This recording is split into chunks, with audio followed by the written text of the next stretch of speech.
What's going on, my friends and fellow hopheads? My name is Andrew. My name is Cameron. And welcome to the next episode here on DrewskisBrewskis.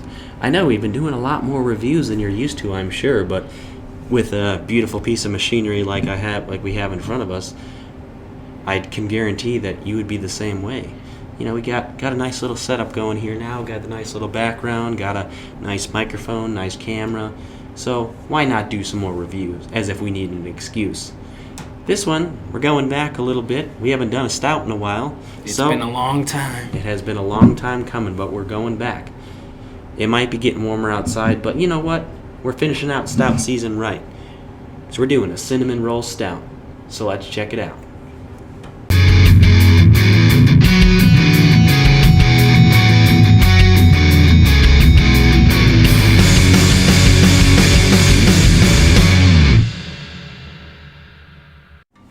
Alrighty, guys. Once again, welcome to the next episode here on DrewskisBrewskis.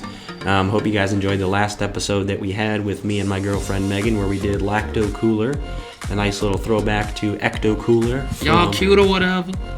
A nice little throwback to the Ecto Cooler from High C. It was quite a nice little sour. It wasn't overly tart, but it was one of the first ones that Megan ever said that she actually liked, which is. For us, that's a good sign. If she liked it, that means it's a good beer. Yeah, I was about to say, you might want to hold my phone because I've never heard of her actually being impressed with the beer we had. Exactly. So, without further ado, let's take a look at this next one. I guarantee you she might not. Well, she might. I don't know. Yeah, I was about to say, she's been getting into stouts recently. Because she liked the seismic toss from Windmill, so we'll see about this one here. It's got a lot of strong flavors to it. So. Excuse me, I have to exit out of this advertisement on my computer real quick. Okay, anyways, on to the point of the video. So, get some details off the can. As always, you're going to get a close-up of the can. But this one is called Pastry Daze Cinnamon Roll Stout. Real quick, the brewery is Main and Mill Brewing Company, and they are from Festus, Missouri. So Missouri, not too far from us. Yeah, not too far. Not too far. You know, St. Louis. Take a road trip there. Take a road trip down to Missouri, and you'll be there in less than a day. So not too far. So once again, this is a cinnamon roll stout. It is brewed with cinnamon rolls. Oh, actual cinnamon rolls. Vanilla, cinnamon, raisins, and lactose. So it's kind of like a cinnamon raisin bagel almost, but with like the cinnamon roll creamy aspect of it. Let's see what the ABV on this bad boy is here. I don't know if it actually says on the can. Festus, Missouri, Mill. 16-ounce can, of course. Oh, 6%. Okay, not that bad. Yeah, it's not gonna hurt too much. Yeah, it's a pretty low one for a stout actually. Most stouts are much higher than this, but yeah, but it's a pastry stout with for those of you that do not know, pastry stouts are usually the ones that if there's a dessert that it's based off of, they usually use the actual dessert in the making of the beer. That's why it's called a pastry stout as opposed to like just a regular stout. And that's part of the reason why like we're probably gonna get more of the flavors of the actual cinnamon roll as opposed to alcohol flavor, which I love cinnamon rolls. I love a good cinnamon roll. So I'm very excited for this one. Yeah, exactly. I think I am too. It's gonna be a nice, pleasant experience. I think it's not gonna kick you in the nuts too much, but it'll be a nice little comfort kind of warm you in the belly. It'll be a nice little it's a nice cold afternoon. You just want to sit back, enjoy a beer. And even though the weather is getting warmer, it's still a little cool. It's a little nippy outside. Like I said, let's end the winter, which this winter has actually been pretty mild for a Chicagoland winter. It's been short but very bad at the same time. Yeah, it's been one of the shortest yet worst winters we've had in a while. So yeah, we haven't had a lot of cold winters in the last minute, especially with a whole lot of snow. But this winter's been okay. Things are starting to get better though. So in my opinion, when the weather is starting to get a little bit cooler to the point we want to stay in, that is the perfect time to sit back and enjoy one of your favorite stouts. Exactly. So without further ado, let's get on to the cracking, the pouring, the smelling, and of course, the tasting. Alrighty guys, the moment that we've all been waiting for, of course. This one was brought to us by Cam here from his Tavour. But anyways, enough about that. Let's see what this guy's all about. Once off the bat, immediately, don't even have to look up to the light. It's a very standard stout color. And this one I'm thinking is not even going to be one that we have to even show up to the light because it's just going to be so stouty that really you don't have to. We'll still look at it though. Nice body it has though. It does have a nice body. It's got a lot more carbonation than a lot of normal stouts have. But yeah, I'm not going to bother showing it to the camera because it's, if you know what a stout looks like, it's pretty standard. So. I get those raisin and cinnamon nose just from this. Yeah, it's like if you open up a fresh bag of cinnamon raisin bagels. That's exactly what it smells That's a great like. way to describe it. Yeah, cinnamon raisin bagels. Because it's got kind of that breadiness to it, too. Yeah. Definitely a hint of vanilla, though. A little bit. I get it. It's yeah, not because like it's mixed in with the cinnamon, and cinnamon and vanilla go together hand in hand. So, yeah, it's not like overwhelming, punch you in the face type vanilla, but it's definitely that you're gonna for sure notice. Yeah, I mean that's pretty straight. Like if you were to take a cinnamon raisin bagel and like maybe put a little bit of like vanilla frosting on it, like not a lot, or even I'll even say this because I think this might be a little bit, maybe a little more relatable. Maybe like a cinnamon raisin bagel if you were to put a little bit of cream cheese on it. Oh yeah, especially when you warm it up, so like it lets all those spices kind of like get into the air. Cinnamon raisin bagel with a little bit of cream cheese. Yeah. Pretty much what we're smelling. But yeah, so those of you who have had the raisin bread like toast, that basically is kind of on the same level of that. Get the cinnamon, you get the raisins, you get the vanilla aspect that they bake into the bread. Yep, exactly. Alrighty, guys, let's get into it. Cheers. Cheers. Time for the ultimate taste. My favorite part. Ooh. That does taste just like cinnamon raisin bread. That's good. And it's weird because, like, you'd think that raisin being such a, like, there's a lot of beers I've had that have claimed to have, like, raisin, but they don't show up. Don't get up. the actual raisin flavor. It's just more of a generic, like, berry, fruit type undertone. But this, you actually legit taste like raisin, which is nice and interesting. It adds a nice little, like, I don't really know how to describe it because even though raisin's like technically a fruit, dried grapes, there's still something to it that makes it that much different than normal fruit. Yeah. So it adds that different. Because for those of you that haven't had like dehydrated fruit and overall, like dehydrating the fruit kind of like brings out more of its natural flavors. So for this, I do like, for those of you who have had raisins, I personally love raisins.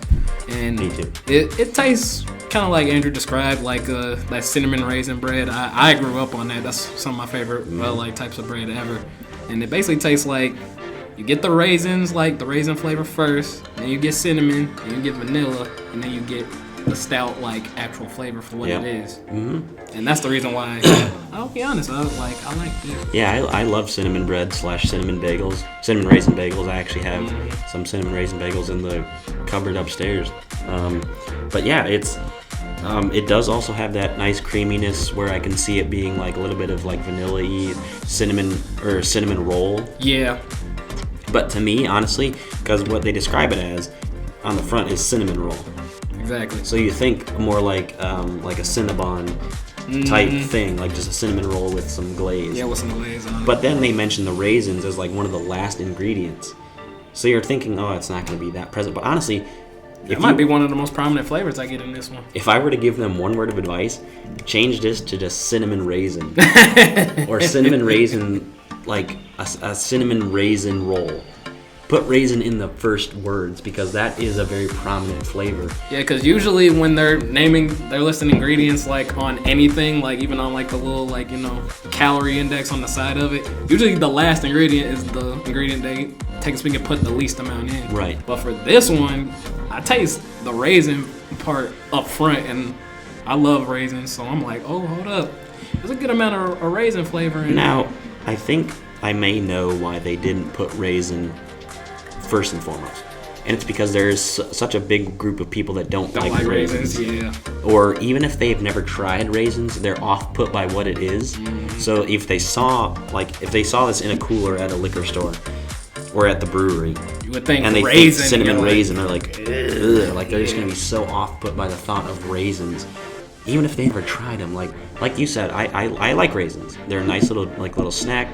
little easy thing to take with you, like if you're at work or going fucking hiking or biking, whatever. They're easy, they're nice, they fill you up. They don't fill you up, but they fill the void for a while. Yeah, for most people that's like, and I'll be honest, I understand like the thought of having some of these obscure like flavors in beer, but the thing that you have to keep in mind is the open-mindedness, because there are some beers that are gonna take you right back to your childhood because they have some of the flavors. For example, this one, I love cinnamon rolls, so this is something that brings me back to a memory to where I used to love going to Cinnabon, and I would usually get like the full-on cinnamon rolls. I used to get the cinnamon roll sticks, but that's a different story. Right. But like one of the very first times I went there, I would get a cinnamon roll, and then the next thing I know, I'm like, oh man, I get the cinnamon, I get the cream cheese, I get the actually like warming spices of the cinnamon, and this is something that actually takes me right back to that. It's almost like I'm drinking liquid cinnamon roll. Exactly. For those of you that don't think that's appealing, you've obviously never had a cinnamon roll before. Yeah. It's okay. It's okay. Yeah, we'll walk you through this together. Expand your mind a little bit. But yeah, so with all those thoughts in mind, I guess we got to move on to the point where we give our final rating out of 10. So, well, let's get on to that in just a moment. Alrighty, guys. So once again, the time has come to give our final verdict on the beer of tonight's adventure. So this once again has been Cinnamon Roll Stout, or Pastry Daze Cinnamon Roll Stout from Main and Mill Brewing Company out of Missouri? Yeah, Festus, Missouri. I knew it was a weird, like, southern type. Yeah, I was about to say, I've never heard of Festus, Missouri. Festus, Missouri. No hate, but it's really... But I would visit there just for this. Right. So, do you have a thought in the back of your mind of don't necessarily say it yet, but do you think you have a thought of what it might be out of 10? I'll be honest, I think I do. Like I got something. Like, yeah, I got thoughts in it. I think I do too. So, as is tradition on this show, the guest always goes first. So go ahead. What is your rating out of 10 for this? All right. I'll be honest, for this one, and you might be surprised by this because I am not as much of a stout enthusiast as my colleague here. However, I do enjoy stout on occasion. And for this one, I would give this a 9 out of 10, which is a very high rating. But I would say that only because one of my things with stouts is sometimes the flavor is almost a little too rich and overpowering. So there are times when I know I can't have too many stouts just because the flavors will knock me out, not the alcohol content, just the flavors will be too much of a good thing. Yeah, it's heavy on the palate. Yeah, but this one, you get all the cinnamon roll flavors, but I think maybe it might be because the ABV is kind of nice and light. Yeah. It allows you to enjoy it. You get the body of a stout. You get the flavors of the actual cinnamon roll, but it's not too much of a good thing. Right. So, okay, that's a solid rating, actually. And so, like he said, he doesn't really indulge in stouts maybe as much as I do. In fact, as you can see on the hat here, Dragon's Milk Stout. It's from when we went to Grand Rapids last summer. If you haven't checked out that vlog, you should check out that Definitely vlog. Check it out. I'll throw a little thingy up in the corner over here. There's funny videos of all of us in there, so check it out. But honestly, I was actually, believe it or not, thinking the exact same thing, 9 out of 10. Oh, wow. Even before you said anything, 9 out of 10. And so the main reason for it, I find absolutely nothing wrong with this beer. My main grievance is with the description on the can, how they advertise how on the they can. put the raisin as because they put the raisin ingredient. as the last thing. Now, once again, as I said earlier, I understand because raisin might be off-putting to some people who maybe who don't like raisin, or maybe just have never had them, but they know what they are and they're just kind of like, ugh, raisin. But honestly, just think outside the box a little bit. Just be a little bold. Throw raisin in the main title, like put Pastry Daze Cinnamon Raisin Roll. And maybe you might find yourself, I mean, and this is just pure, I don't know what their sales are like now, and blah, blah, blah. Swings and roundabouts, doesn't matter. But put raisin in the title. Because raisins are one of the more prominent flavors in this, and that's part of the reason why I personally enjoy it. And we already talked about this, but here's the reality. Go outside your comfort zone. Try something that maybe you never gave the proper chance to before, because maybe as a kid you were like, raisins are stupid, but maybe as an adult you'll see that raisins are where it's at. Yeah, Well, that might be the thing that brings you back to enjoying something I will like say that. another thing that when I say that my 9 out of 10 is just because of the advertisement, no, that's another thing I just thought about is I wish there was a tiny bit more vanilla cream kind of aspect. And I agree with that. Because it's very subtle, especially because when you think about the way they're advertising it now, cinnamon roll stout. When you think of cinnamon roll, it's like some kind of glaze or some yeah, kind that of little like cream icing. cheese like icing, yeah. So there's not quite enough of that. I think so they need to do one of two things. Either they need to cut back the raisins, which I don't recommend because I like the raisin in it, or they need to amplify the vanilla just a little bit so that way it can be justified as just a cinnamon roll. Yeah. So, yeah, 2 solid 9 out of 10. So I think this is probably collectively the highest rating that anything has been given. I think I've given a couple of 9 out of 10s or 10 out of 10s by myself, but in a collective review, I think this is the highest that any beer's ever gotten. So good job, Main and Mill. Maybe just tweak your details a little bit on the can, but overall, this has been a very solid beer. I would highly recommend it. But with that being said, thank you guys very much for watching. I hope you enjoyed this review. If you have anything that you'd like me to do review-wise or challenge-wise in the near future, please do be sure to let me know. I have one challenge kind of in the back of my mind right now. So yeah, thank you guys for watching once again. Do be sure to hit the like button, hit the subscribe button if you haven't, click on the little bell for notifications whenever I crack open a new beer or me and somebody else crack open a new beer. Leave a comment down below for anything that you want to see or just any thoughts on the video in general. And cheers. Cheers. Let us know what you're drinking on tonight, and we'll see you in the next episode. Most definitely.